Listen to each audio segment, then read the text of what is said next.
예, 여러분 반갑습니다. 어반입니다. 오늘은요, 우리 재영이하고 우리 다영이에 대해서 얘기를 한번 해보려고 하는데, 우리 재영이하고 다영이라고 얘기하는 것보다는 그냥 칼둥이, 칼둥이가 좋겠다. 그래서 칼둥이에 대한 이야기를 한번 해보려고 합니다.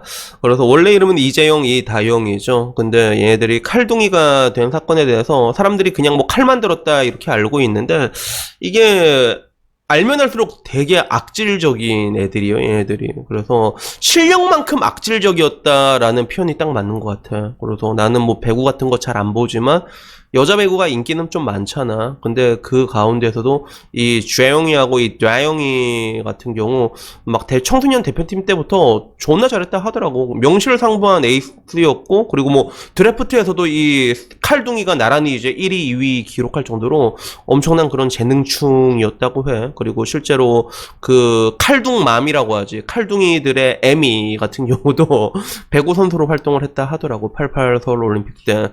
그러니까 지금 와서 보면 약간 종마의 그런 느낌이 있지.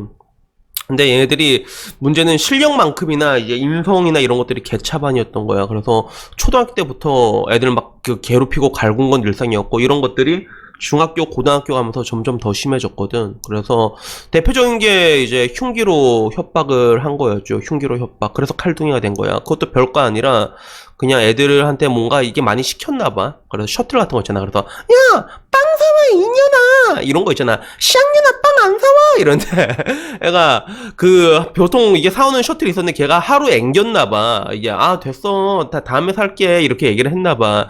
거기에 이제 빡쳐가지고 칼을 들고 온 거예요, 얘네들이. 그래서 와 씨발 이거는 진짜 미친 거 아닌가 싶을 정도인데, 이게 단순 협박이라고 하기에는 그때 그 칼 가지고 이제 목에 상흔까지도 남았다고 하더라고. 근데 문제는 이게 사건이 그렇게 커졌는데도 뭐 지금 와서 어떻게 할 수도 없다고 하더라고. 그게 공소시효가 이미 지나가지고 그런 것들 어떻게 할 수가 없고. 근데 요걸 떠나가지고 칼둥이가 제일 심했던 이 칼 말고도 엄청 심해. 금품 갈취에 그 도둑질에 폭언에 외압, 집단 얼차려, 그리고 팀원들 앞에서 패드립을 날렸대. 그리고 가혹행위를 강제로 가담하게 욕을 했어. 한눈 공구면 야! 시앙년아 너도 얘 갈고 개같은 년아, 약간 이런 느낌 있잖아.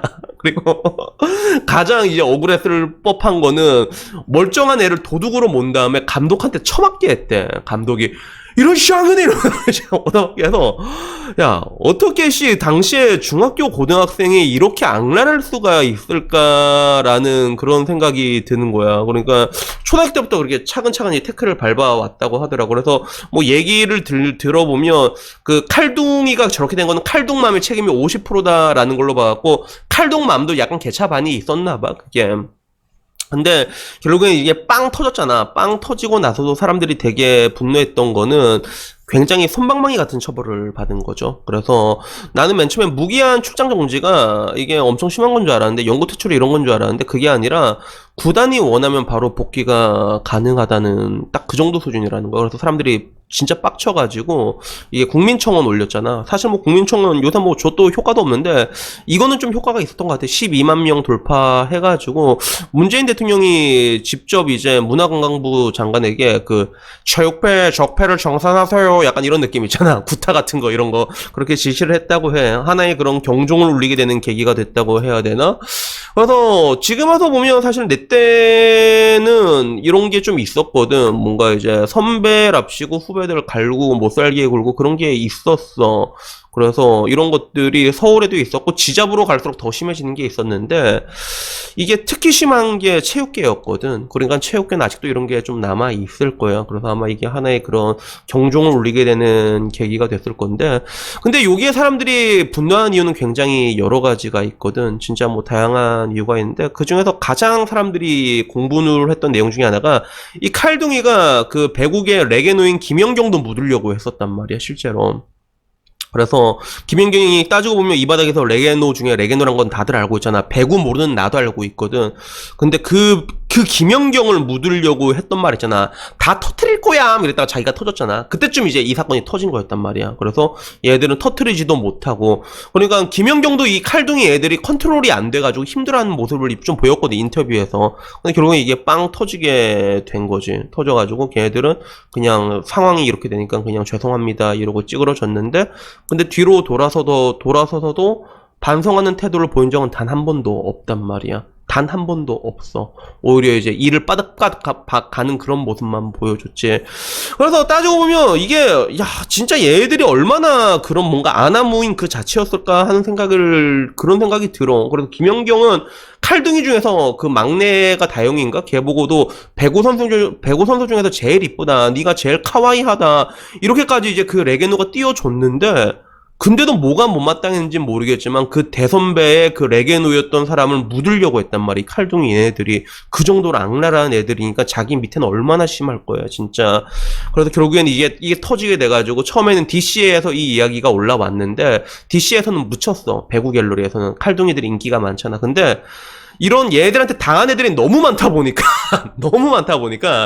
이런 얘기가 계속 올라오니까 결국엔 네이트판에서 판을 키워라라는 얘기가 나왔고, 네이트판에서 이게 빵 터진 거야. 그래서 한 번씩 보면 판녀들이 이런 것도 잘하거든. 이제 판 키우는 거 진짜 잘하거든, 그런 게.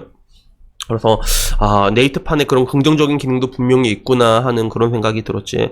그래서 결국엔 얘네들이 나오려고 했다가 결국엔 여론이 계속 안 좋아져서 못 나오고 있잖아. 이번 올림픽 때도 칼둥이들이 없으면 안 된다 이런 여론 같은 게 스물스물 올라오려고 했는데, 야 씨발 새끼들 다 꺼져 이런 식으로 이제 찍어 누르니까 그런 뭔가 하방 테스트에서 이제 딱 나락으로 떡락해 버리고 나니까 어떻게 할 수가 없는 거지. 그래서 결국에는 얘네들이 헐값에 그리스로 팔려가게 된 거거든요.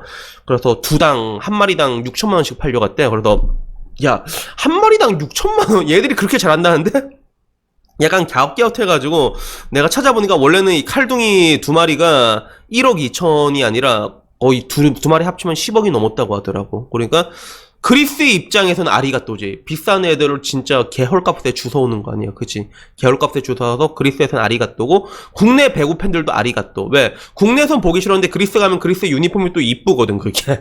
약간 하이레그식이더라고, 씨. 그래서 칼둥이 가면 한 번씩 이제 그런 거 이제 유튜브에서나 보자. 그 정도까지는 오케이 해준다. 뭐 약간 이런 느낌이었어, 그게. 갔는데.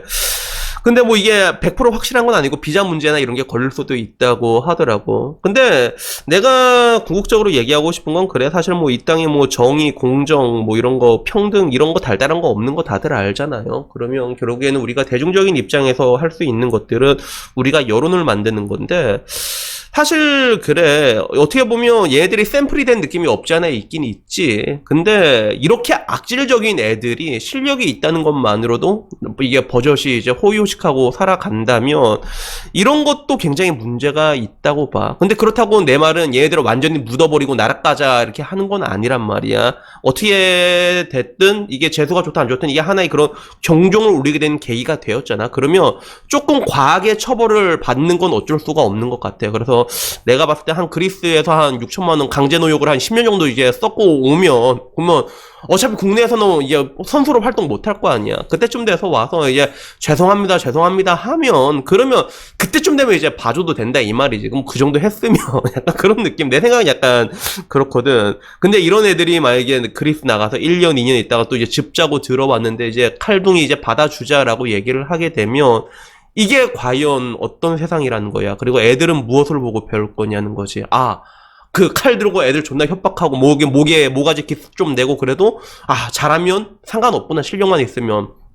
이런 계기가 되거든. 그래서 이런 거 보면 일본이 좀, 나는 좀 이렇게 항상 말하잖아. 이게 일본에서 애들이 이제 그 귀멸의 칼날 보면서 큰단 말이야. 그런 거 보면 얼마나 멋있어. 이제 나는 책무를 다한다 이러고 이제 그런 거 랭고쿠 같은 이런 애들을 보면서 잘한 것처럼, 결국에는 내가 봤을 때 지금 우리가 해줄 수 있는 게 없잖아. 우리 개개인 한 명. 나도 어떻게 보면 이 사회의 시니어고 여러분들도 시니어지만 우리가 할 수 있는 목소리는 굉장히 작단 말이야. 그러면 그 작은 거 나름대로 우리가 할 수 있는 가장 좋은 방법 방법 중에 하나는 그래도 이렇게 좀 이제 폐악질 부리는 아나무인의 결정체였던 이런 사건이 터지면 그래도 얘들이 이제 이 사회에 발을 부시려고 했을 때 너희는 아직 준비가 안 됐다 이러면서 조금 이제 좀 이제 밖에서 조금 더 썩게 강제노역 좀 하게 하는 게 그게 맞지 않나라는 그런 생각이 전 들더라고요. 그래서 뭐 여러분들도 뭐 저희 생각이 동일할지 모르지만 근데 나는 뭐 절대로 뭐 얘들을 완전히 이제 죽을 때까지 그냥 묻어버리자라는 건 아니라 그냥 뭐 그리스에서 6천만 원 정도면 괜찮잖아 사실. 거기다 한 10년 정도 이제 썩다 오면 그러면 뭐 국내에서 뭐 이제 뭐 뭘 하겠어 해봤자 그러면 그런 거 하는 것 가지고는 뭐라고 하지 말자. 그래도 내가 봤을 때 딱 그 정도가 좀 이제 맞지 않나 그런 생각이 들어가지고 오늘 이야기를 한번 해봤습니다. 그래서 여튼간에 오늘 이야기는요 여기까지고요. 마지막으로 다시 말하고 싶은 건 그래요. 정말로 악질적인 사람들이 있잖아요. 악질적인 인간들의 군상들이 있잖아. 그런 사람들은 뭔가 이 사회에 다시 복귀하는데 그에 응당한 뭔가 페널티 같은 거, 뭐 이 그 강도를 뭐 얼만큼 정할지는 뭐 사람마다 다르겠지만, 근데 하나 확실한 거는 지금은 너무 빠르다는 것들이죠. 그래서 그런 것들에 대해 가지고 한번 얘기를 해보고 싶었습니다. 여튼 뭐 오늘 이야기는 여기까지고요. 다음엔 조금 더 좋은 이야기로 찾아뵙도록 하겠습니다. 이상입니다. 감사합니다.